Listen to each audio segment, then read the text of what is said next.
estou aqui, estaria eu aqui hoje nessa gravação sozinho, por isso Karen não apareceu ainda, algum problema. Os Paulo e Arthur provavelmente avisaram, tiveram um contratempo no internato. Internato médico é isso mesmo, mas Deus sabe o que faz, que não me deixou sozinho, porque hoje quem tenho aqui, doutora Maíra Soliani, uma doutora, colega, amiga que a vida me trouxe, pois ela é formada pela Unicamp, residência de anestesia pela Unicamp, depois fez doutorado também pela Unicamp na área das ciências cirúrgicas e também tem uma experiência internacional que eu acho que talvez é a grande conexão nossa aqui, que é sobre a temática jejum, porque Maíra tornou-se vou falar aqui, uma especialista em jejum, mas só para destacar o quanto ela dedica ao estudo, né? E aí essa prática que tem muitos mitos. E aí eu consegui trazê-la aqui hoje. Obrigado, Maíra, pelo convite. Seja bem-vinda. Dê um alô aqui, um oi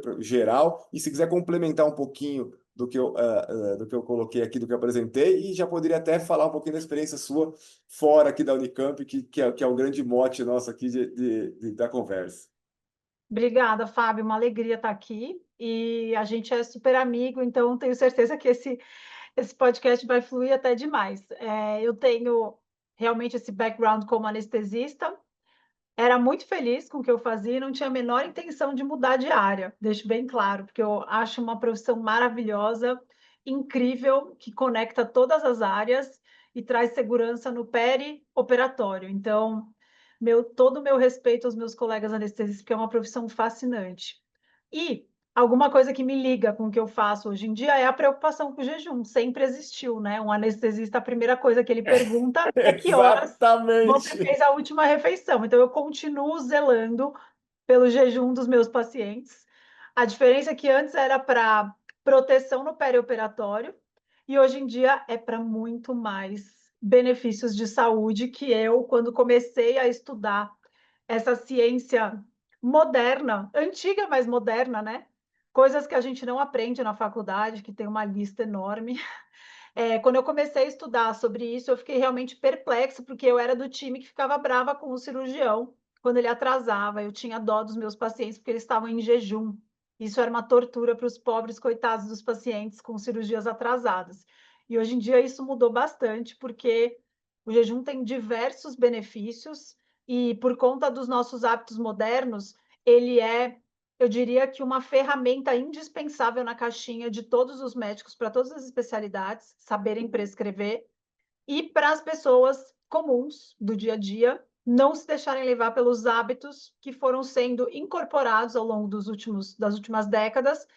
E como é insidioso, a gente vai absorvendo esses hábitos como se eles fossem normais e como eles sempre tivessem existido. Mas o fato é que a nossa maneira de se alimentar, tanto a frequência quanto o tipo de alimento que faz a base da nossa alimentação hoje em dia é totalmente anômalo com a nossa natureza, com o que a nossa natureza foi preparada.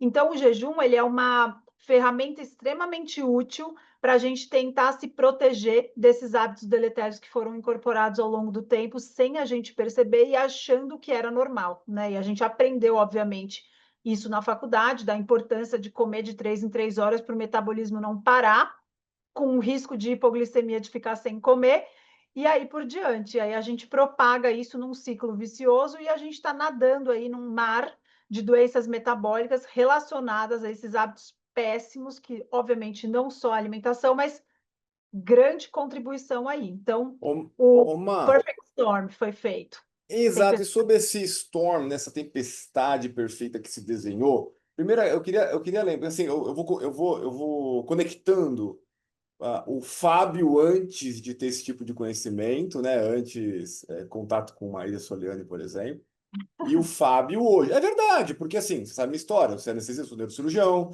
a gente é formado em instituições clássicas, né? Assim, que tem um Completamente. histórico, né? E todo o preparo do médico hoje, ele não tem nenhum delineamento, nenhum cuidado em entregar esse tipo. de teoria e de prática, de recomendações que vão impactar não só na doença, como na saúde dos pacientes. Então, voltando Sim, lá para mim, a minha linha de pensamento, que eu acho que provavelmente é a maioria das pessoas que nos ouvem, que é o seguinte: falar, pô, o jejum é perigoso. É a mesma coisa assim, é perigoso. Porque, por também achava exemplo, isso, tá, pessoal? é, É importante deixar bem claro que eu achava um perigo. aí, e fala assim, pô, vou deixar, eu lembro até hoje, vai deixar seu paciente para operar amanhã? Deixa um glicosadinho lá. Porque o cara não pode ficar de jejum. Você tá louco deixar o cara 8 horas em jejum, meu amigo, vai morrer, né? E Exatamente. a outra situação, que quando eu comecei a treinar também, fazer as outras maratonas, quando eu comecei lá atrás, eu era carboload, ou seja, eu usava o padrão nutricional ainda calcado em cima dos carboidratos como fonte energética para endurance, né, que é o que eu fazia. E aí eu ouvia muito dos nutricionistas, dos treinadores, assim, olha, tu tem que comer carbo, tem que comer de 4 4 horas, 3 3 horas. Inclusive, aí o cara até brincava comigo, se fosse possível, eu te botava uma dieta parenteral para que vai entrando certinho os nutrientes 24 horas por dia para você não ficar em momento algum sem alimentação, né? Então, dadas essas duas situações, do que, olha, jejum vai te fazer mal, o paciente fica mal, e eu tenho que estar continuamente com o alimento entrando no sangue, como é que a gente sai dessa visão que ela é hoje massificada, Mar, para começar a conectar com pontos de valor, de saúde, fisiológicos que o pessoal não mostra, e aí gera esse mito, gera esse mal-estar e esses pensamentos de insegurança. Ó, a minha resposta eu vou basear assim, a primeira coisa que a gente precisa colocar em jogo e ajuda muito, não é a parte médica, é considerar o passado, porque a gente está falando aqui de dogmas que foram construídos nos últimos 100 anos, versus milhares de anos que não funcionavam da maneira que a gente construiu o dogma nos últimos 100. Então, tanto para a ciência do esporte, que é sim um mundo à parte, quanto para a ciência dos nossos pacientes que não são atletas de endurance nem profissionais, para esses dois mundos é muito importante tentar voltar para a nossa ancestralidade, primeiro para perceber a plausibilidade de tudo isso. Por quê? Porque se realmente ficar sem se alimentar por algumas horas fosse deletério do jeito que a gente pensa, a gente não estaria aqui, né? A gente sempre teve, antes de dominar a agricultura e antes de ter grandes bandos vivendo juntos em comunidades maiores para se proteger e construir as cidades, etc. Antes disso, a gente dependia da natureza. E a natureza é instável, é cruel, é cíclica e tem muitos contratempos, né? E a gente sobreviveu assim, a nossa genética não mudou, a gente continua sendo capaz de usar dois combustíveis, a glicose e a gordura, e o ponto determinante de tudo isso é que, na ausência de glicose, queimamos gordura. Qual é o problema? O que mudou de lá para cá? Antes a gente tinha estações claras de fartura, frutas, excesso de alimento e oferta, ciclado com o inverno que the winter is coming, né? Não tem mais inverno, não chega nunca mais, porque a gente está inundado por comida e não tem mais esse tipo de movimento cíclico, né? Até a oferta das frutas, fruta o ano inteiro, não existe mais sazonalidade para nada. Então, o que mudou de lá para cá foi o ambiente, a nossa genética continua a mesma. E o ponto determinante aqui é, na ausência de glicose, o nosso corpo ele tem flexibilidade metabólica. Ele consegue obter energia de outras fontes de energia, inclusive de aminoácidos, para transformar em glicose. Tamanha a importância da glicose. Só que esse mecanismo foi sendo simplificado a tal ponto que, quando a gente fala em jejum, a primeira coisa que se fala é: nossa, mas vai faltar energia, sem glicose o cérebro não funciona, ele desliga. De fato, o cérebro depende de glicose, nossos neurônios, você está aí para falar bem melhor do que eu, mas os nossos neurônios são muito dependentes de consumo de energia muito elevado de glicose, e o nosso corpo não conta com a nossa capacidade de obter glicose com os alimentos. Ele consegue metabolizar vários combustíveis para fornecer esses níveis mínimos de glicose para nos manter vivos, né? Então, é muito importante entender que somos capazes de obter a energia vital a partir de dois combustíveis. E a vida moderna só se baseia em oferta de glicose constante.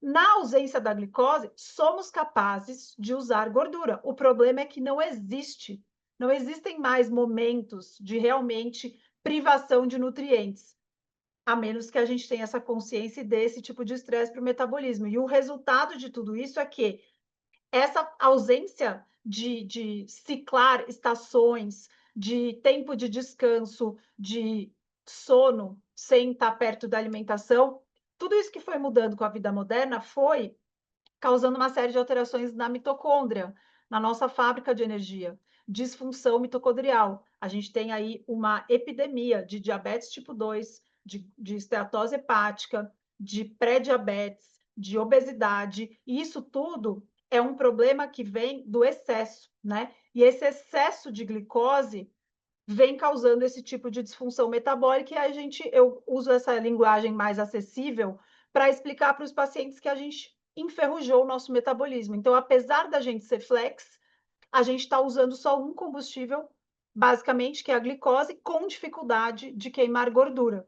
E é por isso que está tão difícil e a gente tem essa epidemia fora de controle aí de obesidade. Então, esse descompasso entre o ambiente e o nosso metabolismo causou toda essa alteração, e é por isso que a gente tem esse conceito de que jejum é perigoso, porque foi super simplificado. Ai, glicose é essencial para a vida, então a nossa fonte de glicose é o alimento. Resumindo, sem comer de 3 em 3 horas, é perigoso, você corre o risco de entrar em coma, em hipoglicemia e de morrer de inanição e sem energia, né? Agora, pegando de um jeito simples, como você se sente depois de uma feijoada?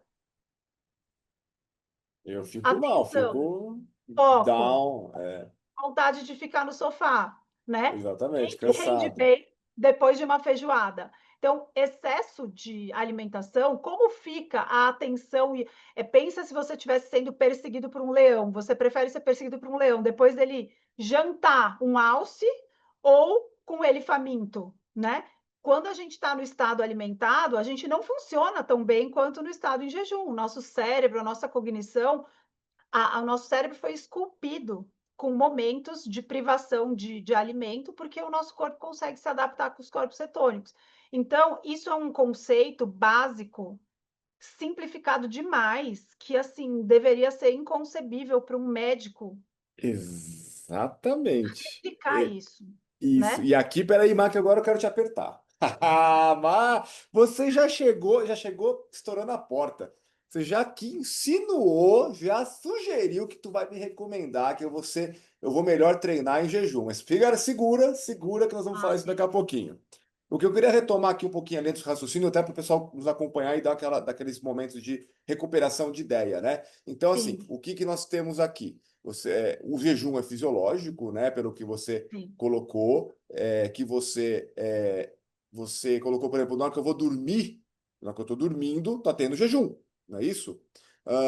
E ninguém morre. E o que que nós podemos aqui também lembrar, que eu acho que você colocou muito bem? Nós temos três macronutrientes, né?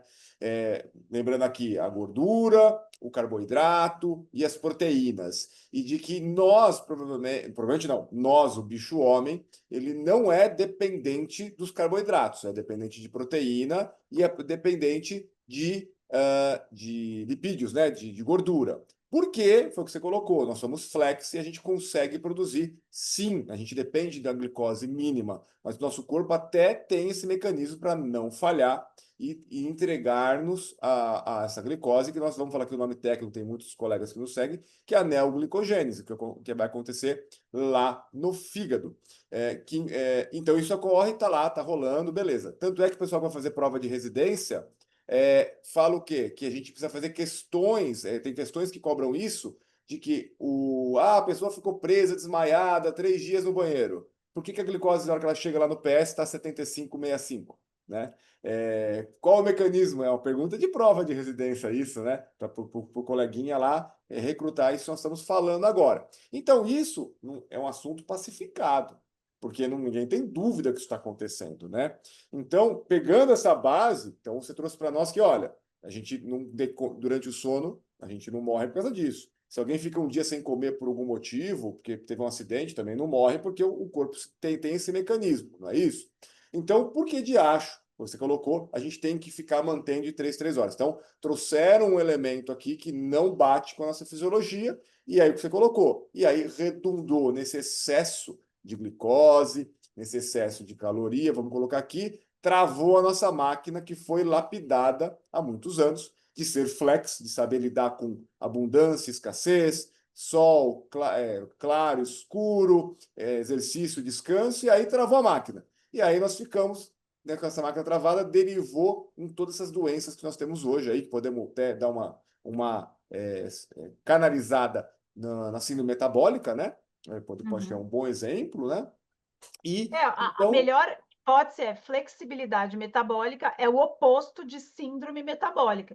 Se você é boa. flex, o seu metabolismo está funcionando, então ele depende de contexto. Durante o sono, ele baixa a insulina e consegue acessar os estoques de ácido graxo, de gordura que estão lá, facilmente convertidos na ausência de glicose. Agora, se você não é flex, você depende o tempo inteiro de açúcar e é por isso que, inclusive, você vive com fome, que é uma das características básicas da síndrome metabólica, que é a resistência insulínica, né? Então, é um ótimo termo para organizar as ideias. E aí vem minha pergunta agora para ti, Mar. Ok, então como é que eu defino o jejum? Como é que a gente vê o que que é o jejum de fato, né? Porque tem vários mitos sobre isso, né? Até para a pessoa. Primeiro, eu acho que o primeiro bloqueio é: meu Deus, jejum. Então, o que que é jejum? Como é que funciona? E aí depois vem aquela perguntinha que deve te atormentar: doutora, se eu fizer isso, sai do jejum? O que que sai do jejum não sai do jejum, né? Então, acho que você podia dar uma apanhada aqui geral, mas definir o que que é jejum, né? E dentro do que você definiu, qual que é o que você recomenda, né? Porque talvez existem outros, aí até atrelado à religião, outras coisas, né? Mas o que que medicamente a gente pode aqui dar uma canalizada e em cima disso a gente trabalhar para entender quando que ele está acontecendo e depois finalizar com aquelas perguntinhas até bastante curiosas. O que que sai do jejum? O que que sai do jejum? Então, o jejum, ele basicamente é um estado longe do estado alimentado. Parece óbvio, mas gera muita dúvida. Então, existem vários tipos de definição de jejum, por quê? Porque, teoricamente, depois que você acabou de comer, no minuto zero, nas primeiras 3 horas, você está digerindo os alimentos e você está running, você está, tipo, metabolizando o açúcar ainda, né? Então, a gente começa a contar horas de jejum a partir do último momento que você comeu. Então, 8 horas da noite, você acabou de comer, começou o seu jejum para o objetivo de contar por horas. Mas se a gente for chato e detalhista, as primeiras 3 horas a gente considera ainda estado alimentado. Depois dessas 3 horas, a gente vai considerar um estado pós-absortivo. Então, você já digeriu todos os alimentos, já deixou disponíveis esses combustíveis, eles já foram realocados. Uma parte foi utilizada como fonte de energia e o que sobrou foi estocado como triglicérides dentro dos adipócitos e glicose dentro do seu estoque de glicogênio do fígado e dos músculos. E pronto, então esse é o primeiro estágio do jejum. Lembrando que, olha como não é simples mais. Hoje em dia, você falar para uma pessoa cortar o lanche da tarde e cortar o lanche da manhã, ela já se sente em abstinência alimentar. E vocês vejam comigo que se a gente for acompanhar esse começo, que eu nem cheguei lá no jejum ainda, só a gente não chegou nem no estado pós-absortivo e a pessoa já está em abstinência de alimentos. Então, vocês veem o quanto esse conceito é errôneo e não tão simples assim de se explicar, tá? Então, a gente tem esse estado pós-absortivo e depois, conforme você vai se afastando do momento das 8 horas da noite do seu jantar, você vai entrando nesse estado que depende de regulação hormonal, no estado de jejum. E o que que isso diferencia entre as pessoas? Se eu pegar um paciente diabético que comeu farinha de aveia na hora do jantar, ele vai fazer um pico de insulina e ele tem o metabolismo dele já quebrado, né? O que que isso significa?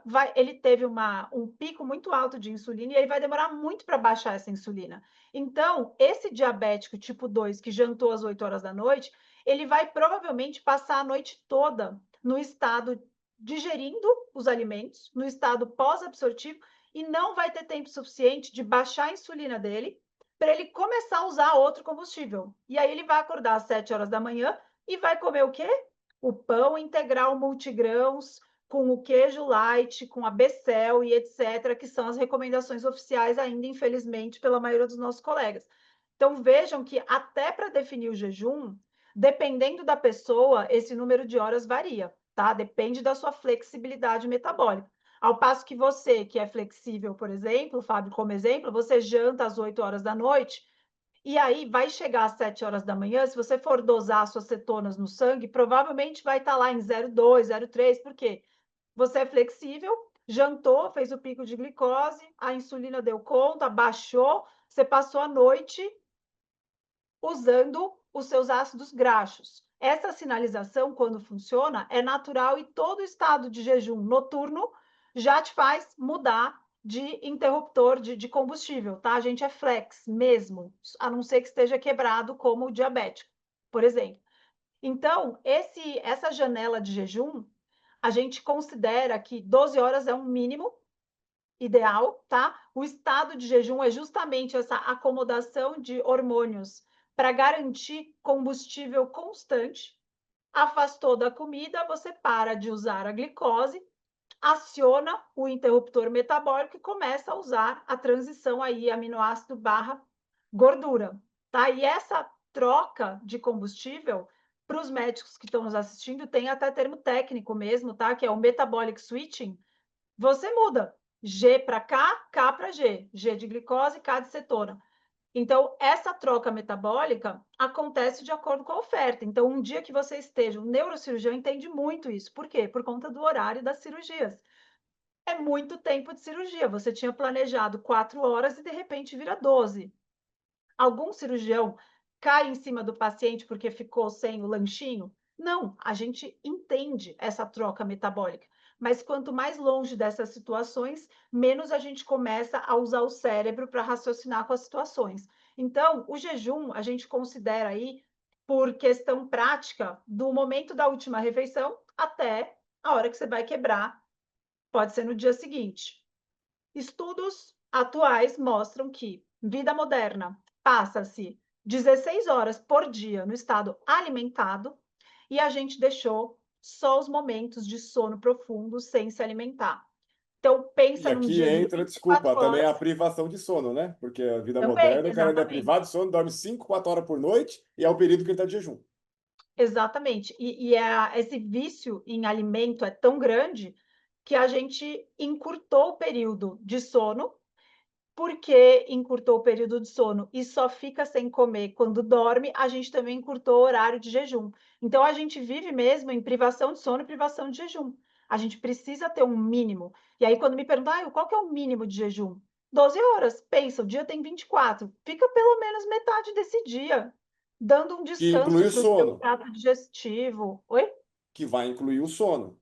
Que inclui o sono, graças a Deus, né? Para Né? deixar Então, todo o mundo cara, ele feliz não e fica em jejum aliviado. durante o dia, né? Ele vai, por exemplo, ele jantou 6 da tarde, 8 da noite. Ele jantou, foi para a cama às 10, acordou às 7, ele vai tomar café às 8. Ele cumpriu, por Exato, exemplo, né, pela teoria aqui, 12 horas exatamente. de jejum, que é o mínimo que você coloca aqui para nós, né? Exato. Então, Mínimo pensando assim, naquele paciente fisiológico, né? diabético, mas dá para entender com essa progressão agora do exemplo, porque pensa, aquele paciente diabético que eu dei o exemplo, ele jantou às 8 da noite. Ele vai ter uma dificuldade enorme de mudar de combustível, de apertar o interruptor.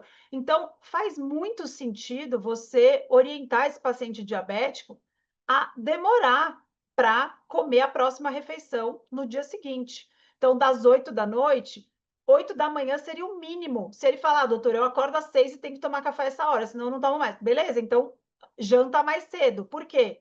Do jeito que tá, não dá, né? A gente precisa forçar o metabolismo a ativar esse interruptor alternativo para recuperar essa flexibilidade. O interruptor está enferrujado e a gente tem uma série de ferramentas que desenferrujam essa mudança de combustível e é isso que vai trazer a flexibilidade metabólica de volta. Pensando num diabético, o que determina a melhora do tratamento do diabetes?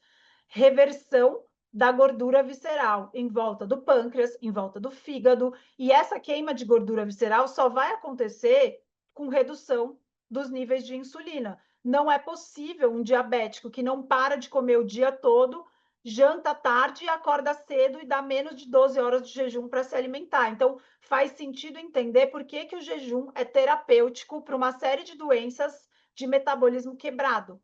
E é assim que a gente joga para melhorar a saúde do paciente, com esse conceito. Uma pergunta assim que eu fui te ouvindo, tentando interpretar alguém que não conhece o jejum, que a Traduz, me pergunta ajuda que é, eu não, queria esfarei. só fazer uma pergunta até que talvez já respondeu, e até uma pergunta retórica, porque assim, o cara pergunta, pô, a doutora Maíra vem aqui, me fala para jejuar, pô. E o cara, normalmente, a pessoa tá no normal da maioria da população, come a cada 4 horas, tem o sono reduzido, então ele já tá no metabolic suite travado, né? E aí, com isso, ele vai sentir realmente no começo, né? E aí ele vai perguntar, por que que eu vou passar por esse desconforto, né? Qual que é a vantagem de eu ter meu metabolismo destravado se eu vou ficar jogando a glicose, e eu vou viver e eu vou seguir nessa linha? Então, naturalmente, você pode responder aí a essa obviedade, mas qual que é o problema de ele ficar nisso? O que que pode acontecer lá? Porque com 20 anos, 25, tudo bem, né? Às vezes, né? Não tudo bem sempre, mas o que que impacta ali quando o cara começa com 40, 45 anos nessa toada? Então, assim, o que acontece com a vida moderna, né? Toda vez que a gente come uma refeição muito alta em carboidrato, a gente está desafiando o nosso pâncreas a trabalhar e dar conta desse açúcar. O pâncreas é um órgão muito eficiente, ele dá conta do serviço por muito tempo. Só que qual que é o resultado disso para o corpo todo, né? A gente fica sempre fixado em açúcar no sangue. Então, para uma pessoa se tornar diabética, levam décadas. E a gente tem como ver o problema muito antes. Qual que é a origem desse problema, né? Toda vez que você faz uma refeição muito alta em açúcar, você obriga o seu pâncreas a liberar bastante insulina. E isso funciona por algum tempo. Só que com o tempo, você sustentando essa liberação prolongada de insulina e se mantendo o tempo inteiro no estágio de hiperinsulinemia, porque pensa comigo, você acorda, come pão com geleia, toma suco de laranja, primeiro pico. Deu 2 horas, você já está com fome, você vai lá e come o quê? Uma barrinha de proteína. Não, proteína não, uma barrinha de cereal. Cereal, cereal. Come lá a barrinha de cereal e toma mais um suquinho, porque é bom. Aí você toma um cafezinho com açúcar porque é justo. Então, aí você já, de novo, desafiou o seu pâncreas e ele fez outro pico de insulina para dar conta desse açúcar. E tá ótimo, é para isso que ele serve. Beleza. Só que o que a gente não tá vendo é que continua assim nesse ciclo de um dia. Você vai para um all inclusive, você vai para um cruzeiro, você vai lá, acorda, toma o café da manhã do buffet, que é um monte de sobremesa. Aí no meio da manhã você vê um monte de gente na piscina, acabou de se entupir de açúcar, pede o quê? Uma porção de fritas e uma cerveja. Aí chega na hora do almoço, faminto, pede um drink, começa a comer um monte de besteira, até na salada tem açúcar nos molhos. E aí toma um sucão e mais um drink. E aí você ficou com fome, você come uma sobremesa. E aí depois da sobremesa, no meio da tarde, o que que você vai fazer? Você vai comer lá os docinhos do lanche da tarde do hotel. E aí depois você tem o jantar, e depois tem os drinks, e depois uma ceia, e depois você acorda cedo, faminto para comer no café da manhã. Isso é um exagero, né? Só que se a gente pensar que tem pessoas que vivem assim, vivem de férias, fazendo esse tipo de desafio para o pâncreas mesmo, essas pessoas repetindo isso por décadas, a gente tem consequências. O corpo começa a sofrer com esse tipo de desafio. As mitocôndrias, elas são flex, só que depender só da queima de açúcar, a gente começa a ter danos de estresse oxidativo muito grande na mitocôndria, mais do que ela consegue dar conta, ela para de funcionar bem, de ser flex e de queimar gordura direito. E essa é uma das características iniciais de quem começa a quebrar o metabolismo. Você começa a aumentar o lactato, por exemplo. Você não queima gordura direito. E aí, não queimando gordura direito, o que começa a acontecer? Você começa a ganhar gordura e acumular em vários lugares. Cada um tem a sua tolerância, varia com a genética, etc. A teoria da saturação, né? E todo mundo tem o seu limiar. Ultrapassou esse limiar de estoque de gordura, você começa a acumular gordura em lugares onde não deveria. Fígado, pâncreas, e aí o seu pâncreas para de funcionar tão bem quanto antes. E é nessa hora que começa a disfunção metabólica que já dá para a gente ver nos exames. Então, veja que não é uma. O nosso corpo é muito tolerante e resiliente.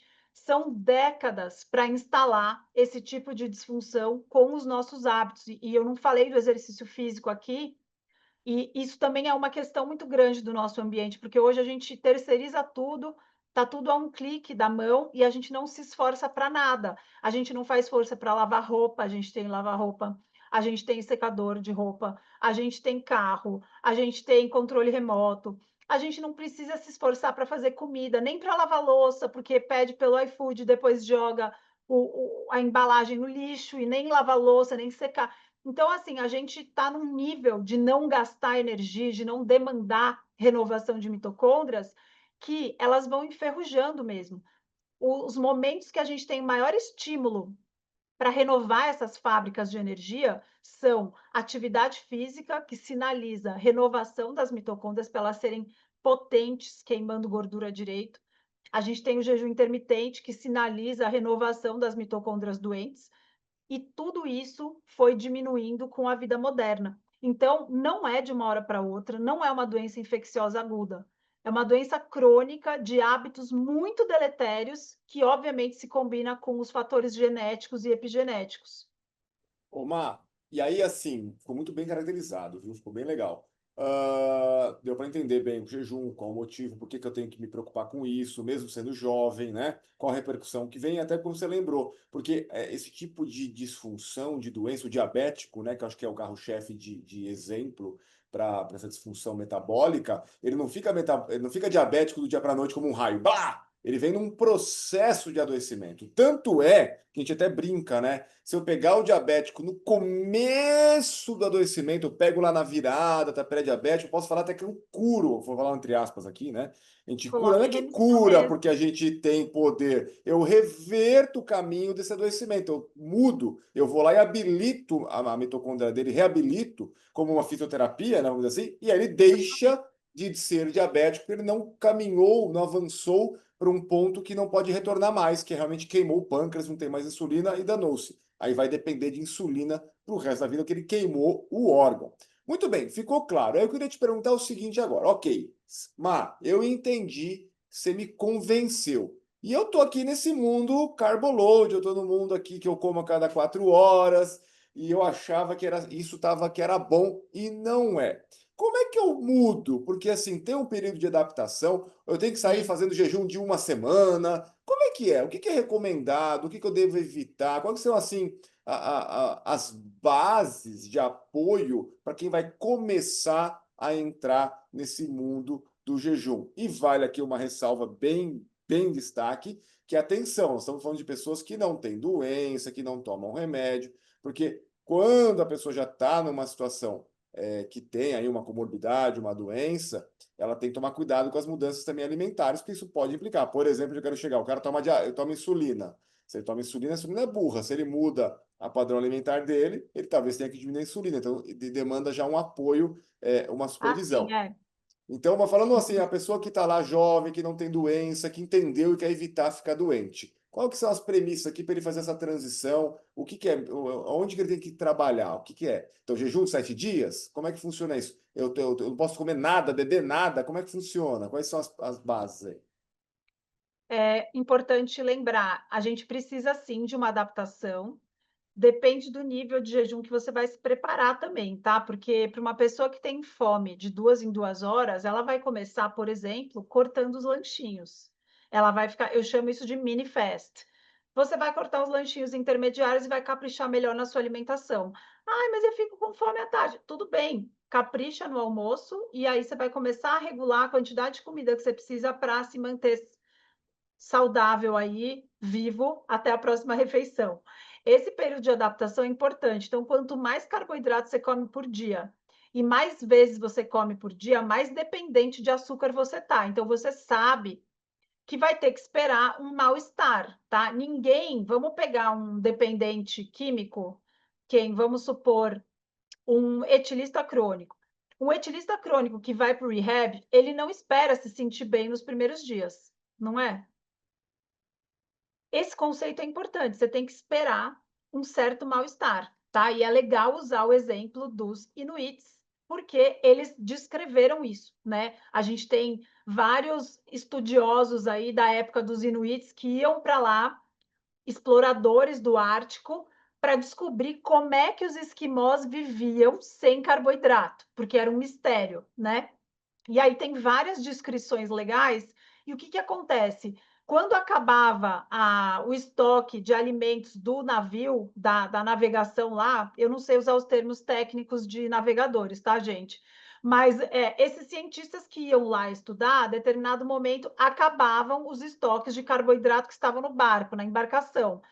E aí eles têm relatos muito legais para a gente ler, não para eles, porque eles descrevem esse período de adaptação desagradável que eles eram submetidos quando eles iam para essas novas aventuras aí. Então, Expedições. expedições, obrigada. Então, assim, esse período de adaptação é esperado, tá? Eles falavam de fraqueza, e é bem isso mesmo. Porque, lembra, quando você entende o que está acontecendo com você, fica até mais fácil tolerar esse mal-estar. Pensa que o seu interruptor está enferrujado e ele só sabe usar açúcar, e de repente você para de comer açúcar de 2 em 2 horas. O que vai acontecer com o seu metabolismo? Ele vai sentir dificuldade de obter energia. Então, você pode esperar ter fadiga, cansaço, névoa mental, porque esse mecanismo de queimar gordura, ele está muito ruim e enferrujado. Geralmente, esse período de adaptação, ele é pior na primeira semana e ele leva 2 a 3 semanas. Depende muito da pessoa, tá? Então, o que que eu sugiro para suavizar esse mal-estar? Lembrando, você é um ser humano, você dá conta. Os exploradores do Ártico deram conta, você também dá conta. É só que a gente evita o desconforto hoje em dia de um jeito patológico, mas isso é assunto para outro dia. Então, assim, você dá conta, você pode esperar mal-estar, cansaço, falta de energia, brain fog, que é névoa mental, melhora se hidratando, consumindo sódio, tá? Boa parte desse mal-estar se dá também por depressão de água e eletrólitos, principalmente sódio e magnésio. Então, a gente consegue suavizar esses efeitos colaterais da adaptação com reposição de eletrólitos. Depois que você vira, né, flip the metabolic switching, a gente vira esse interruptor metabólico, de repente, aí é muito legal também coletar depoimentos dos pacientes. É assim, nossa, doutora, eu lembro que eu vim a primeira consulta, parecia que estava tudo cinza. É legal ver a descrição de brain fog e eles ficam chocados de saber que névoa mental é um sintoma. Eu falo, não, você não está ficando louco, névoa mental, tem nome. Isso, névoa. E aí, depois de 2 semanas, o paciente fala, nossa, eu percebi que até dirigindo para cá é diferente, parece que clareou. É isso, porque o seu corpo precisa de alterações, inclusive gênicas, dentro dos genes, dentro das células, para ativar as vias de queima de gordura. E a gente tem estudos que são desagradáveis de serem feitos, porque com biópsia, pega um pedacinho do músculo e da gordura dos participantes, dos atletas, e eles analisam a capacidade deles de queimar gordura antes e depois da adaptação. E aí dá para ver a qualidade e a quantidade de gordura que melhora com o tempo. Então, é realmente aprender a queimar gordura. Você tem que esperar aí um período que não vai ser tão agradável assim, mas sabendo que passa, que é temporário e que é benéfico, a gente consegue lidar com esse Ô, desconforto. Mar, quando eu comecei a fazer esse meu switching, eu tive insônia. Super A comum primeira também. noite eu não consegui dormir. Insônia, assim, eu dormi 2 horas, não pregava o olho. Porque você E libera os hormônios de estresse, né? E aí, com cortisol alto, ninguém dorme, igual quando o paciente complica e a gente é chamado na UTI, né? Uma parada cardíaca, depois que se atende um acidente grave, a gente não consegue dormir depois, né? Fica lá a adrenalina rolando por muitas exato. horas. E aí você falou, gostei dessa dica, porque a maioria vai ter que cortar o lanchinho, porque é uma realidade da maioria das pessoas, né? Gostei. Aí a pessoa, step one, né? O lanchinho. Qual seria o segundo step, se é que há, que a gente dá para dar um progressivo? Aí você vai escolher antecipar o jantar ou atrasar o café da manhã. Por quê? Por que que eu não falei do almoço? Lembra que a gente usa o sono ao nosso favor, né? Então, se a gente estava lá com 8 horas de jejum noturno, você vai focar. em chegar em 12 primeiro. E depois que 12 tiver fácil, e, gente, 12 é muito fácil de calcular, tá? Terminei de comer às 7 da noite, a partir de 7 da manhã. Ai, mas eu tomo café mais cedo. Ou você arruma o horário do seu jantar, ou você se vira e toma água, chá ou café, que tá ótimo, não quebra jejum. Então, isso é, já antecipando o que a gente falou, o chá, o café, água com gás, água aromatizada, isso não tira o jejum. Até sucos de que são frutas que não têm caloria, né? Limão, por exemplo, água com limão, né? Não, Como é que é? limão, ó, vamos lá. Limão é uma fruta muito baixa em frutose. Suco de limão, a quantidade importa aí. Então, você vai fazer um suco de limão, vai ter lá a frutose suficiente para, às vezes, te tirar do jejum. Então, o que que a gente faz? Espreme meio limão no máximo, coloca rodela de limão para saborizar água com gás, chá sem adoçar, café sem adoçar. Esses são os líquidos básicos que não vão mexer nos seus hormônios para continuar te deixando no estado em E o jejum. adoçante? O O adoçante café, por exemplo, o é pessoal gosta de uma tomar café com pergunta adoçante. polêmica. O adoçante, ele é zero açúcar, né? Então, nesse sentido, zero calorias. Nesse sentido, ele é tranquilo. Qual que é o problema do adoçante? O comportamental e aí o de microbiota intestinal. São duas questões.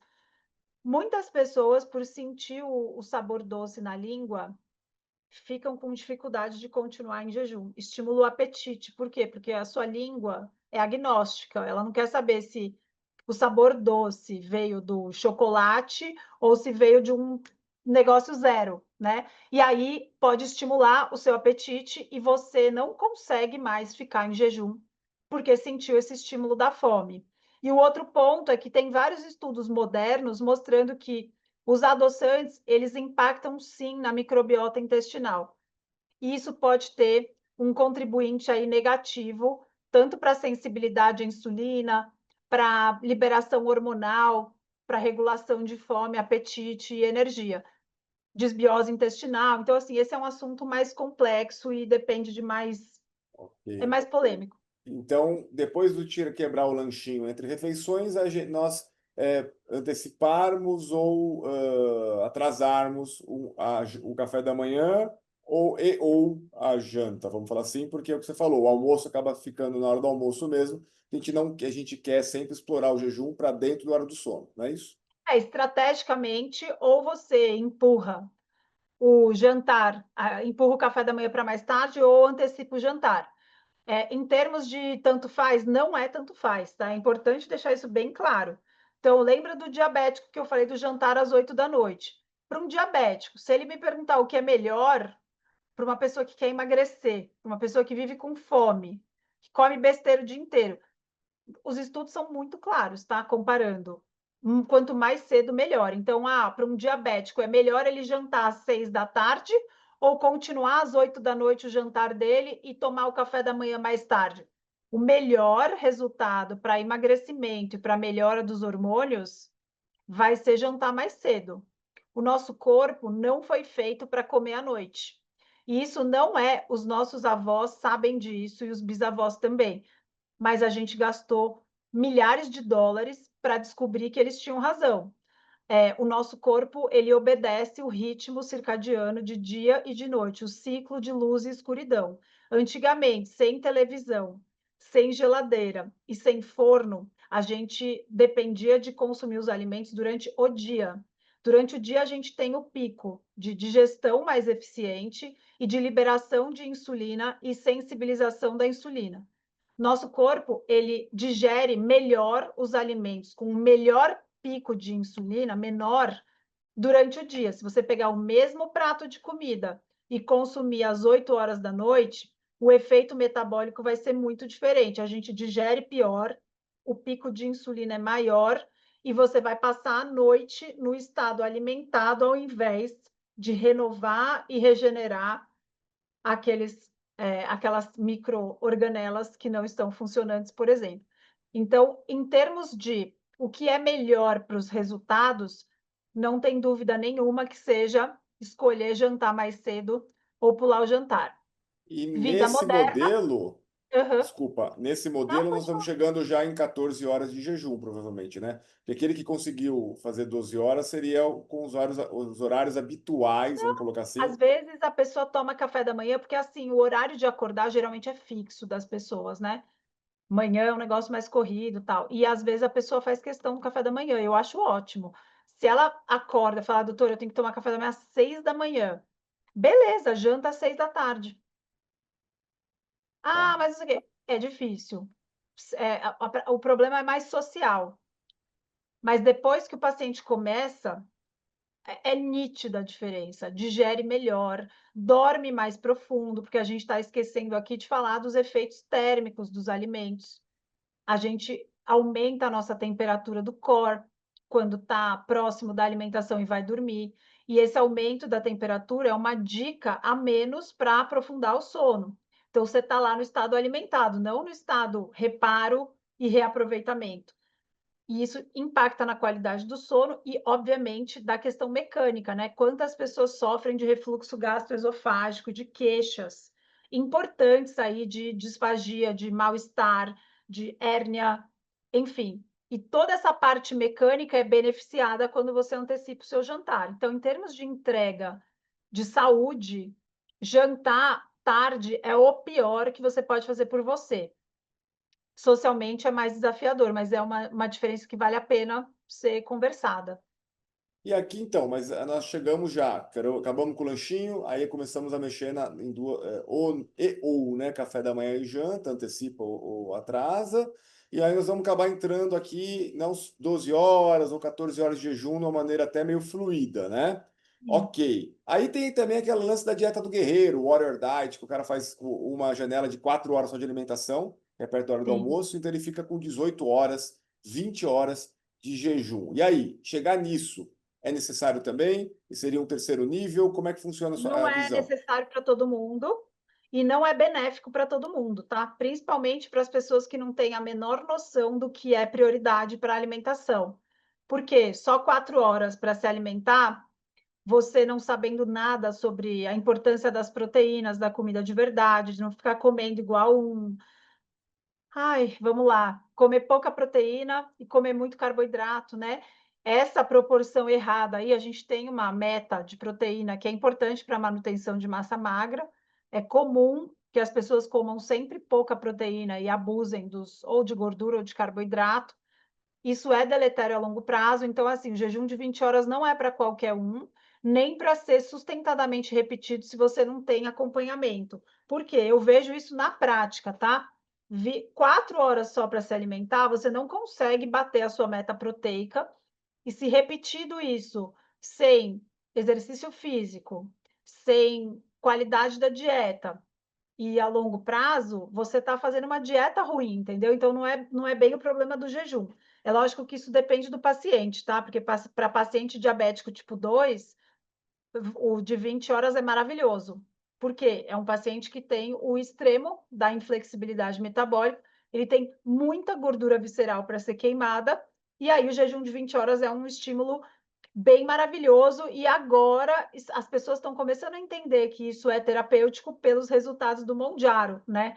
Porque o Mondiaro faz com que os pacientes diminuam muito o apetite, que eles passem horas sem se alimentar, que eles percebam que eles estão sim fazendo jejuns de 16, 18 horas, não morreram, estão ficando com melhor desempenho cognitivo e que isso está trazendo uma série de benefícios para a saúde, tanto que o Mondiaro é um dos que mais apresenta resultados positivos na queda da glicada para os diabéticos. Então, por que esse milagre?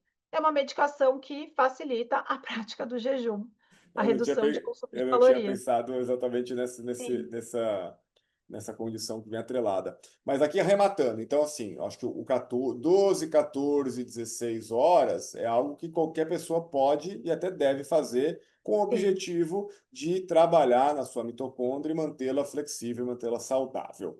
Quando nós chegamos a 20 horas de jejum por dia, isso sendo mantido repetidamente, chamando de jejum intermitente, aí já merece uma atenção, por quê? O que você bem lembrou, nós precisamos repor nutrientes. E numa janela muito pequena, se a pessoa não tiver noção ou não tiver uma supervisão, ela pode acabar com a repetição desse hábito, entrar numa carência nutricional, principalmente a proteica, e isso acabar sendo um tiro no pé, apesar da situação de estar em jejum 20 horas. Em teoria, ela é benéfica desde que a pessoa consiga repor os nutrientes.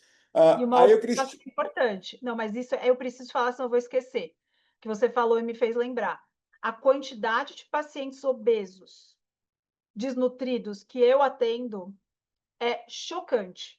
E aí, qual que é o problema? A pessoa começa a praticar esses jejuns sem ter feito acompanhamento médico. E aí ela começa a emagrecer e ficar animada.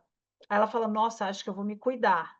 Vou lá fazer exame. Aí vai fazer exame, tá com a ferritina no chão, tá com B12 de 200, tá com deficiência de ácido fólico, zinco, selênio, a tireoide estourada, só que ela não tinha feito o exame de base antes de começar. E aí ela vai para um profissional despreparado e desatualizado. Aí ele vai falar: viu? Fez jejum. Então, assim, é muito importante, se você tem a intenção de fazer com seriedade e considerar esse um tratamento médico, que você faça exames de base para já ver como você está agora e como você vai melhorar, tá? Então, a questão do jejum aí não é a desnutrição. Os pacientes estão obesos, desnutridos, porque a qualidade da dieta é vergonhosa. O que é normal hoje em dia é assustador para a nossa saúde. E é isso que quebrou o nosso metabolismo e todo mundo come o dia inteiro e ainda assim fica cansado o tempo todo, porque não metaboliza energia do jeito certo. Mas a falta de cuidados nesse sentido pode afastar o paciente de uma solução que é muito boa para ele. Então, fazer exames de base aqui é muito importante para a adequação nutricional. E aí, a questão dos jejuns mais prolongados, repetidos com uma frequência maior, eu recomendo alternar justamente por isso, porque você tem chance de aumentar a proporção dos macronutrientes nos dias alternados e assim você tem uma chance de repor nutriente com uma maior qualidade. Mas não que o jejum, o estado de jejum cause desnutrição, tá? É que a dieta é muito ruim. Aí, esticando aqui alguns outros protocolos que eu já vi, até eu já fiz, né? Pratiquei. Tem pessoas que gostam de fazer 24 horas de jejum uma vez a semana, né? E depois volta para 12 horas, só que é a hora do sono.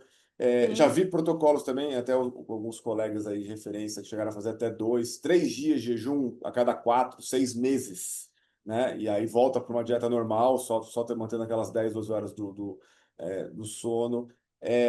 Aí vem minha pergunta a você: o que você acha dessas 24 horas, ou até semanal, ou 3 dias a cada 4 meses, 6 meses? Qual seria o limite? 5 dias, 7 dias? Aonde a gente começa a poder apontar que dali em diante você já entende que começa a passar do ponto do benefício? Tá, então assim, as combinações de estratégias de 24 horas de jejum, 20 horas, 36, 42, são estratégias muito úteis e a gente repete de maneira intermitente e a frequência depende dos objetivos do paciente, da facilidade que ele tem de jejuar e dos objetivos metabólicos. Então, por exemplo, de 24 horas, 2 vezes por semana, dieta 5-2, é uma proporção super legal para quem está querendo emagrecer bastante, para quem quer melhorar, quer queimar gordura no fígado, quer melhorar performance, etc. É uma estratégia difícil, muito legal de ser alternada aí. Então, 2, 3 vezes na semana, aí pode até 4 dias alternados, que é o ADF, Alternate Day Fasting. Tem várias combinações. Qual que é a grande questão? As pessoas não têm muita consciência de que o jejum não é um milagre, que você faz um e depois vai lá se pesar e ver se resolveu tudo. Você precisa tomar essa medicação com regularidade e alinhar expectativas do que você espera, porque é uma medicação natural, então você não vai queimar 50 quilos em um mês. Então, o que você precisa adaptar, por isso que isso depende da arte, né? A teoria é uma coisa, a arte de implementar uma estratégia que funcione depende de vários fatores individuais aí. Tem pessoas que se adaptam bem em comer uma vez por dia, 2 vezes por semana. Tem pessoas que acham isso insuportável e abandonam a prática. Então, você não é obrigado a fazer jejuns mais longos, você consegue ter benefícios de saúde, desde que a sua dieta esteja adequada, você consegue ter benefícios incríveis só com 16 horas, sem a necessidade de aumentar, tá? Mas esses jejuns maiores de 24 horas, eles têm vantagens adicionais. É uma questão de manejo de combustível aí. Quando a gente chega perto de 24 horas, a gente está esvaziando nossos estoques de glicogênio do fígado e a gente está provocando uma mudança metabólica mais proeminente. Então, nessas horas, você começa a aumentar bastante a fabricação de gordura, e esse aumento desses produtos, né, que os corpos cetônicos, eles podem trazer benefícios muito interessantes para cérebro, né, para diminuição da neuroinflamação, tanto que a gente sente aquela clareza mental do jejum, não é todo mundo que sente, mas depois de 24, 30 horas de jejum, você tem aquele aumento das cetonas muito gostoso de sentir, melhora a cognição, enfim. Então, de tempos em tempos, chegar nesses jejuns mais prolongados pode ser muito interessante para doenças autoimunes também. A gente tem estudos rodando aí, e aí a gente fala de jejuns periódicos. Por quê? Porque quanto maior o tempo que você está em jejum, maior o estresse que você impôs no seu corpo. Então, ninguém vai marcar uma ultramaratona e na semana seguinte fazer uma maratona. Então, você não vai fazer um jejum de 3 dias e daqui 2 dias você faz outro de 48. Você tem que saber espaçar. E essa é a verdadeira arte, depende de uma série de fatores, medicamentos, a sua composição corporal, a sua flexibilidade metabólica, quanto de síndrome metabólica você tem. Então, não dá para ter uma regra aí. Os jejuns prolongados são muito úteis, mas dependem de adaptação. E quanto mais longos, maior a quantidade de risco que a gente tem, principalmente na realimentação. Então, eu não sou fã de orientar mais de 5 dias de jejum para os meus pacientes. Então, Além 5 dias disso, é uma marca já é uma grande, marca. né, para ti. Sim, mas é Ok. uma marca pessoal, tá? Tem médicos que se sentem confortáveis. A maioria dos pacientes que estão sobre os meus cuidados, a gente tem uma meta terapêutica com foco e cadência de estratégias de jejum. E tem muitas pessoas que fazem, meio que começa a virar um negócio que não é saudável, de competição, quem faz mais horas, não tem a menor noção dos riscos de realimentação. A gente sofre hoje em dia com muitos gurus de internet que não têm pacientes reais, falam que orientam jejum. Eu só pego essas pessoas que dão errado, que vêm pedir ajuda para um médico na hora que dá errado, né? Então, assim, eu vejo muita desinformação e esses coaches, essas pessoas empolgadas com o jejum, não sabem o que fazer quando a pessoa que ela está sendo orientada começa a sofrer efeitos colaterais.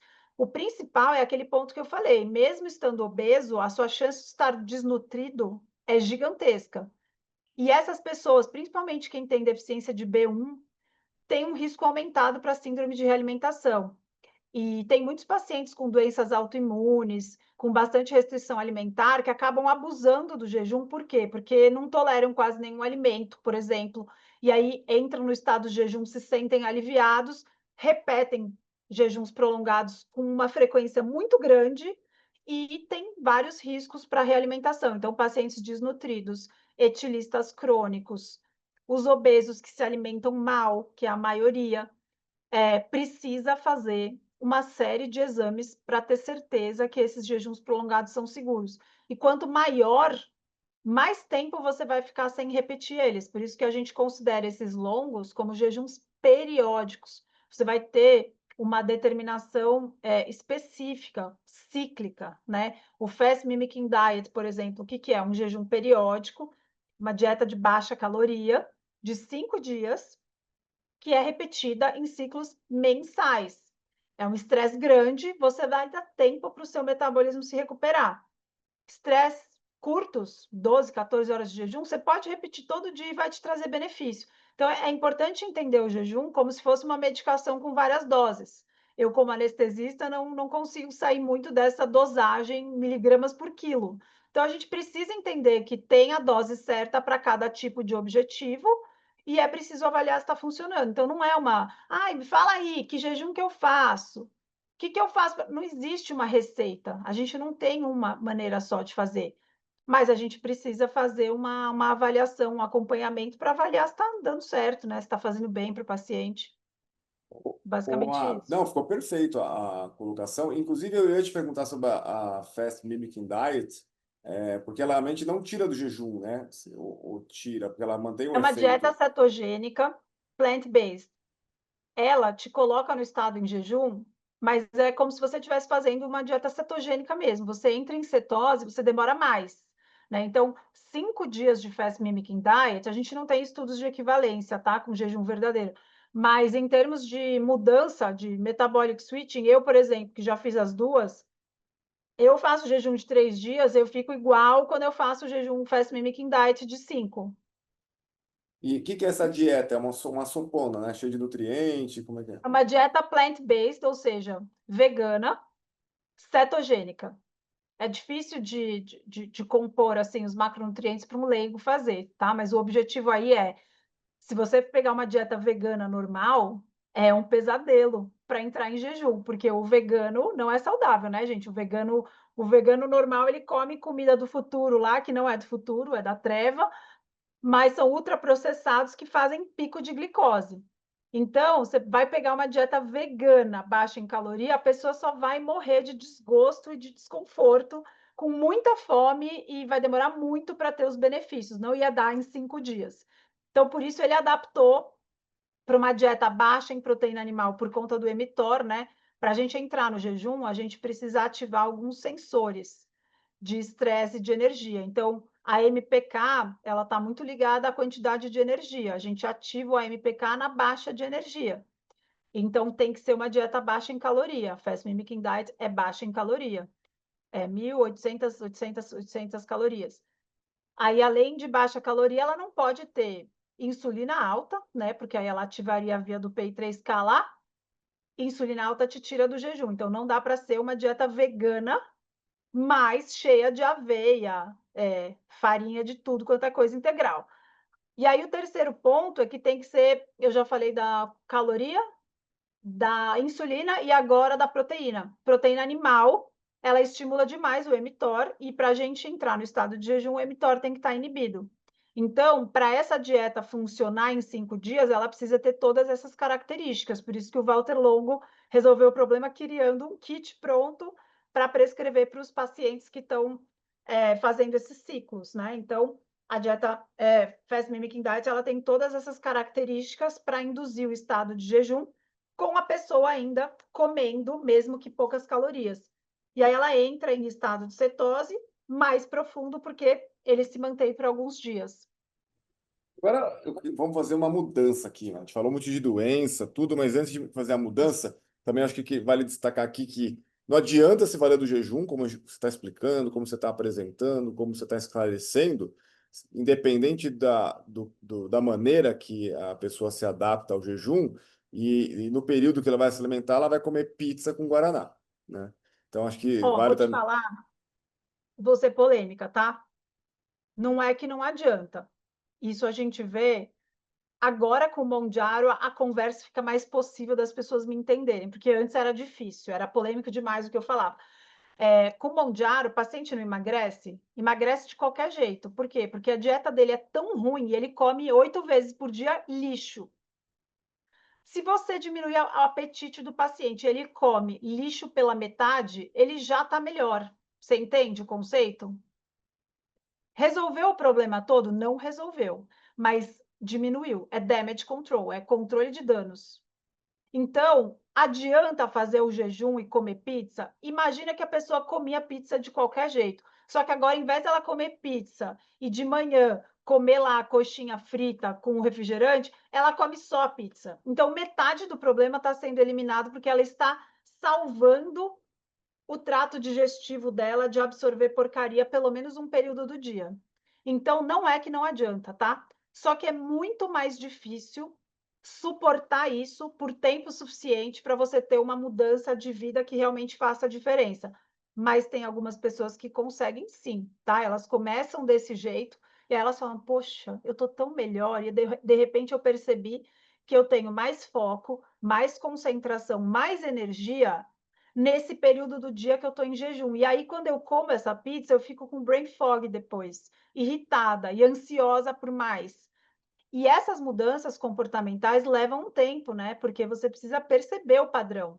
Para algumas pessoas leva muito tempo, para outras menos. E aí começa a trazer uma preocupação com o período da janela. E de repente a pessoa se preocupa com o que ela come e melhora a qualidade. tá? Então, não é que não adianta, mas fica muito mais fácil se você combinar o jejum com uma dieta que te ajude, porque pensa que você está lá num incêndio, você compra móveis novos para a casa pegando fogo, e aí você vai lá e coloca os móveis novos na casa pegando fogo. Não tem sentido, é um desperdício, né? Então, assim, o ideal é que você apague o fogo, reconstrua a sua casa com materiais de qualidade e aí você decora, né? Então, é importante entender que existe uma ordem e faz muita diferença. O jejum é o período de destruição, só que a hora que você come, você está fornecendo matéria-prima para reconstruir. A matéria-prima que você fornece faz diferença no funcionamento das enzimas, na sua eficiência para funcionar suas conexões cerebrais, então importa pra caramba. Mas a gente precisa começar de algum lugar e o mundo está nos hábitos tão deletérios que a gente não pode tirar a esperança de quem come muito mal. Eu acho assim, a gente conseguiu atender a maioria das pessoas hoje, infelizmente, porque elas estão sempre. Infelizmente, a maioria tá com uma disfunção metabólica, né, no seu dia a dia. Mas eu queria agora mudar o foco para a saúde, para o atleta, né?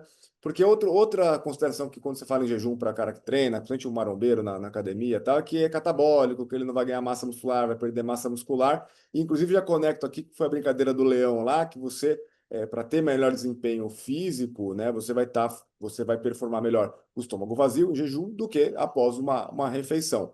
E o que a gente vê hoje, até porque eu era assim também antes, né? Vai para o treino, pré-treino, e durante o treino vai tomando malto, e logo depois da malto tem que tomar proteína correndo, senão vou perder músculo. E durante minhas corridas lá que eu fazia, ultramaratona, os treinos, tinha que estar com gelzinho o tempo inteiro, tal, e vivia numa situação X. E aí, quando eu fiz a minha mudança, né, para é, sair desse carbo loads aí, e eu cheguei até, por exemplo, fazer uma meia maratona em jejum. Não que eu programei, aconteceu, e foi tudo bem, mas normalmente eu não tomo café da manhã, eu tomo um café puro, e eu treino muito cedo, né, principalmente a parte de ginástica, de musculação, e eu puxo, meu, ponho o peso lá, não tem problema não, e eu tô em jejum, né? Mas aí vem a pergunta, pô, você comenta em jejum, os caras, pô, você fica em jejum, treina em jejum, você vai perder músculo, podia estar melhor. Como é que é isso, Mar? Como é que a gente pode dar uma focada nessa parte aí de saúde, de catabolismo, anabolismo? Ah, então, ó, esse é um assunto complexo que a gente levaria mais tempo. Eu vou simplificar. Basicamente, performar em jejum depende do seu objetivo. Para endurance, é bem tranquilo, porque a mitocôndria funciona muito bem em zona 2, queimando gordura. Então, se você está adaptado, se você passou por aquele período que a gente conversou lá, treinar o seu corpo para usar gordura como fonte de energia durante a prática de endurance, seja bicicleta, corrida, natação, tranquilo, tá? Depende muito, quando a gente fala de jejum e esporte, depende do seu objetivo, né? Então, por exemplo, eu sou um atleta de alta performance e meu foco é ganhar. Naturalmente, se você depende de tiro e de velocidade e tal, depende do nível da zona que você está treinando, você vai melhorar muito a sua performance com carboidrato. E às vezes pode faltar, inclusive, e depende do tipo de esporte que você faz. Então, é um assunto mais complexo, mas é importante entender que quando a gente está falando para o atleta de fim de semana, que tem gordura no fígado, tem 30% de gordura corporal, treina 2 vezes por semana e ele recebe pré-treino, durante o treino e pós-treino, isso é um absurdo, né? Então, vamos separar o assunto assim. Exercício físico, para quem? Para atleta, é um assunto diferente. Jejum interessante para os atletas que estão em fase de queimar gordura e performar melhor, tá? Então, às vezes tem aquelas estratégias de train low, compete com um high carb para melhorar. O jejum é um estresse, então é interessante treinar o metabolismo do atleta para ele queimar bem gordura. E o atleta que vive com carboidrato, ele é enferrujado também, mesmo sendo saudável, ele é super enferrujado, ele vive tomando gel de carbo o tempo inteiro. Então, Eu era assim, viu?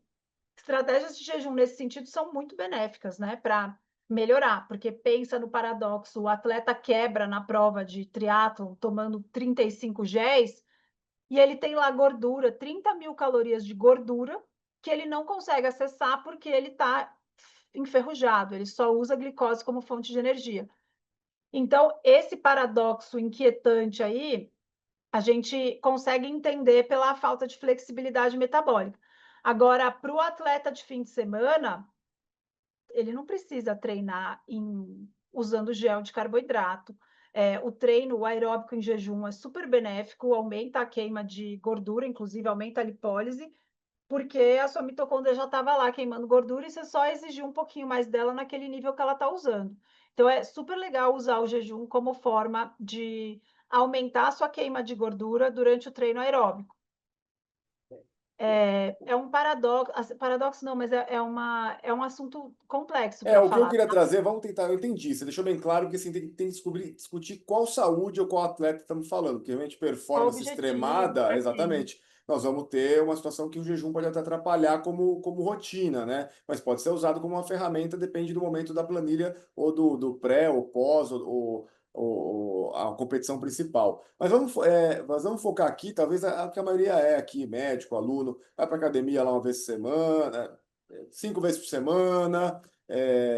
E aí o cara faz uso de pré-treino, usa malto, o que que ele vai fazer hipertrofia, blá blá blá. Nesse sentido que eu queria talvez canalizar, que eu acho que a maioria que nos ouve, tirando o que nós já discutimos, são pessoas que têm comorbidades como diabetes, hipertensão e obesidade. O que que a gente pode recomendar? E eu queria só dar aqui já um exemplo rápido que você pode tomar. Quando você falou, o neurocirurgião vai desmaiar na cirurgia com 12 horas? Então, eu não desmaiava até a hora que eu comecei a comer de 4 horas, porque era o meu treino de ultramaratona era calcado nisso aí. E eu tinha que correr com um gelzinho, por cada 15, 20 minutos tinha que tomar um gelzinho. O que que acontecia na cirurgia? Deu 3, 4 horas, eu começava a querer apagar. Tinha que levar um gelzinho, alguma coisa no meio da cirurgia. Eu falei, meu, tô piorando, né? E a outra coisa, ia correr, contei errado o gel. Fiquei sem gel. Eu tinha que parar, Quebrar. eu te quebrava, eu tinha que parar que eu ia desmaiar. Ficava com a perna para cima lá, taquicárdico, suando, pálido, porque entrou em resposta adrenérgica. E é o que eu te falei, depois que eu mudei, fiz a flexibilidade, eu já não Sim. dependo disso, e aí, consequentemente, eu fiz até uma meia maratona em jejum, e hoje eu treino Tem um musculação em estudo, jejum. É, tem o estudo do Finney, lembra do congresso que a gente foi, o Metabolic Health Summit, o Steve Finney? Tem um estudo dele que ele mostra que o pior atleta do grupo cetogênico, o pior de todos, queima 3 vezes mais gordura do que o melhor atleta que vive em high carb. Então, a capacidade de você queimar gordura, quando você não vive só carb loading, com muito gel e tal, você queima muito melhor, tá? Você queima 1,5 grama de gordura por minuto, sendo que o atleta high carb, ele queima no máximo 1 grama por quilo. Então, é muita diferença de combustível.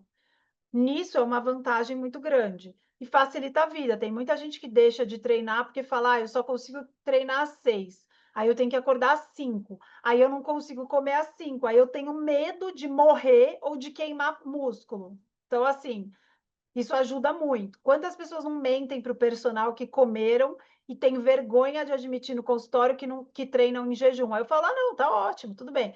Agora, sim, também é importante, Fábio, porque eu recebo muitos pacientes que são overachievers, assim, que são super preocupados com biohacking, tarará, e aí eles pegam todas essas informações e usam ao extremo. E aí treinam muito em jejum, tal, você vai ver, a pessoa tem 10% de porcentagem de gordura, treina em alta intensidade todos os dias em jejum e está perdendo músculo porque durante o dia fica lá ocupado e ouviu que o jejum é bom e faz 20 horas de jejum todo dia. Então, assim, não dá para misturar muitas informações porque o contexto importa, tá? Toda vez que a gente estiver falando de pode, não pode, o mínimo que você precisa levar em consideração é a sua flexibilidade metabólica e a sua composição corporal. Então, você tem músculo o suficiente, você tem gordura o suficiente para queimar quando você entra em estado de jejum, e a sua dieta está sendo eficaz, efetiva? Tem pessoas que estão com hipotiroidismo, cortisol no chão, não tem energia para nada, inventam de fazer um jejum longo e treinar em jejum HIIT. É um tiro no pé na saúde, porque é muito estresse. Então, não tem, assim, realmente, não dá para falar, ai, quanto que eu faço de jejum aí? Cara, não sei. Você precisa do seu contexto. Quanto de estresse vai te fazer bem e quanto vai ser a mais do que vai te trazer benefício. Então, esse conceito é importante. Muito bem, Mar. Olha, acho que dado o tempo transcorrido, a gente não tem que acabar indo aqui para os finalmente. E assim, não tem como eu não falar, eu queria que você desse também uma. Primeiro, te agradecer, porque você escreveu A Ciência do Desconforto, inclusive você mandou aqui até autografado para mim, agradeço. Um livro que eu recomendo, inclusive vários alunos aqui meus da Liga, eu presenteei com o seu livro, porque tem aqui, você conseguiu condensar e trazer muita informação, parte do que você discutiu aqui e nos esclareceu, está no livro de uma maneira facilitada, não é uma linguagem técnica, é para qualquer, tanto profissional de saúde quanto um leigo, poder entender, ter esse overview, saber o que está acontecendo, saber se situar. É claro que você não tem como esgotar tudo, naturalmente, o livro nos propõe a isso, mas pelo menos botar o pé no chão, né? Saber o que está acontecendo e aonde que eu tenho que atacar mais. E então, parabéns. E eu queria também que você falasse um pouquinho do livro, rapidamente, e contasse, que eu achei muito legal, mas aproveitando aqui, a experiência do Brasil de escrever um livro, porque parabéns, porque você é uma guerreira, porque é tudo contra, né, Mar? É difícil. Eu digo que quem defendeu o doutorado já provou que é teimoso. E escrever livro é o mesmo movimento, assim. A nossa vida é super corrida, a gente tem que levar em consideração vários aspectos e a gente acha que é só escrever o livro e entregar para Deus, né? Mas depois que você escreve e revisa, aí começam vários desafios aí, inclusive logísticos, para pré-venda, para noite de autógrafo, para distribuir o livro. As pessoas que compram na pré-venda, tem muitas que não sabem escrever o próprio endereço. São muitas aventuras, assim, que a gente nem imagina o que está por vir. Então, assim, é muito desafiador se concentrar hoje em dia para fazer uma coisa e terminar. Então, eu considero uma vitória enorme com um filho pequeno ter conseguido me concentrar e ter colocado no papel um desejo meu, que era trazer uma linguagem acessível para explicar um problema tão grave e que não se fala, né, não se fala direito e nem na intensidade suficiente. Então é muito, assim, é uma recompensa enorme. Eu com filhos pequenos abri mão de muita coisa, estou correndo atrás até agora para compensar esse tempo perdido, mas eu sinto que foi uma coisa, assim, é muito de propósito. Se você acha que escrever um livro vai trazer aquelas aquelas coisas que todo mundo pensa que não é verdade, assim, acho que escrever um livro é muito mais de propósito da ideia que você quer propagar e se isso faz sentido mesmo, né. Eu transformei a minha vida muito por livro, e é uma honra para mim poder ter também contribuído com um livro que é acessível para o leigo, não achar chato e conseguir entender o que está acontecendo com a própria saúde e tal. Então foi muito desafiador escrever, publicar, divulgar, distribuir, mas todo dia eu recebo uma mensagem carinhosa, seja de um médico, seja de um aluno, seja de uma pessoa que só um leitor mesmo que gostou do livro. Eu recebo reviews na Amazon, eu fico muito feliz, eu leio todos. E aí essas recompensas vão mostrando que a gente não perdeu o tempo só e está fazendo sentido para propagar essa ideia para mais longe. Tudo bem, Mar. Eu fico feliz de te ouvir, porque eu acompanho o seu trabalho. A vida nos colocou aí, a gente não se. Nossa trajetória, nos trombamos, né, na vida e foi uma grata alegria tê-la aí como amiga, né, como alguém de confiança. Agradeço o seu tempo. O seu consultório é em Campinas, né, se eu bem me É, lembro, mas você faz atendimento online, é isso? faço, atendo o É, Brasil, o mundo inteiro. é, Se você quiser, lógico, depois você me compartilha o telefone do consultório, eu tenho aqui, mas eu deixo depois linkado, mas se você quiser passar também aqui para quem nos Eu ouve vou o deixar número, o arroba do deixa. meu Instagram. O Pode ser, arroba do deixa o meu arroba. Instagram tem tudo Ótimo. lá. Aí tem os cursos de jejum. Para quem, inclusive para quem é leigo e se interessou aqui, eu tenho 2 treinamentos de jejum. Um chama Start do jejum e um chama Reset do jejum. São estratégias super completas para quem nunca, para quem está no nível comendo de 3 em 3 horas, eu criei o Start do jejum. E para quem já quer um curso mais, um treinamento completo, eu treinei uma IA para responder as dúvidas dos alunos, tem comunidade, eu faço jejum em grupo lá, eu fiz mês passado 48 horas com os alunos, agora em dezembro eu vou fazer um de 72, e é super legal o clima, né? Todo mundo fazendo jejum ao mesmo tempo. As pessoas vão tendo experiências muito legais. Então, o Reset do Jejum é uma plataforma bem completa, assim, não dá para comparar com o Start, mas é um start. Então, esses dois produtos são muito legais para quem quer realmente transformar a saúde. E vocês viram que a gente nem tocou na superfície e já passou um tempão, né?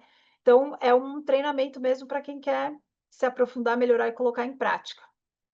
E o seu arroba do Instagram é arroba, @dra.maíra Soliani. então seria doutora Maíra Soliana, mas com DRA, né? DRA.Maíra Soliani com um L só. Isso. Soliani, muito bem. E assim, você acabou de falar aqui do jejum de 48 horas que vocês fizeram, em grupo, 72 horas, mas lembrar aqui, eu acho que me calhou aqui, vocês ingerem líquidos, né? Até o pessoal aqui que é Sim, no água, televisão chá, quente, café. é o que você já tinha falado, mas só pode secar, que é um jejum úmido, né? Não Sim. é jejum seco, Não é o não. jejum seco. Exatamente. Muito bem, Marco, ficamos por aqui, agradeço mais uma vez e a gente vai se falando e Obrigada obrigado pelo pelo seu tempo. convite, viu? Muito sucesso para o seu podcast.